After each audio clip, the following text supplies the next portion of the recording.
जसे काय खावे हे महत्वाचे आहे, तसेच फिशरच्या रुग्णांनी काय खाणे टाळावे हे त्याहूनही अधिक महत्वाचे नाही का? याच्यामध्ये अति तिखट आहे, मसालेदार पदार्थ आहेत, याच्या लाल तिखट आहे, हिरवी मिरची आहे, गरम मसाले आहेत, बिर्याणी आहे, रस्सा आहे, तिखट भाजी आहे, हे पूर्ण प्रकारे बंद करा. तिखट पदार्थाने गुदद्वाराच्या जखमेची आग ही अत्यंत मोठ्या प्रमाणामध्ये वाढते, त्यामुळे शक्यतो या गोष्टी टाळा.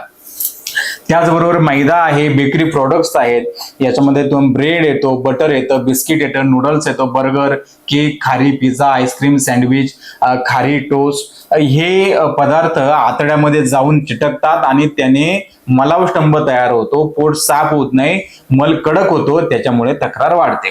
त्याबरोबर चहा आणि कॉफीचे अतिरिक्त सेवन जर करत असाल तर ते थांबवा, कारण चहा आणि कॉफीमुळे आतड्याला रुक्षता येते, त्यामुळे मलावष्टंभ आणि बद्धकोष्ठता वाढते. त्यामुळे दिवसातून एकापेक्षा जास्त वेळा हे चहा किंवा कॉफी घेणे हे चांगले नाही.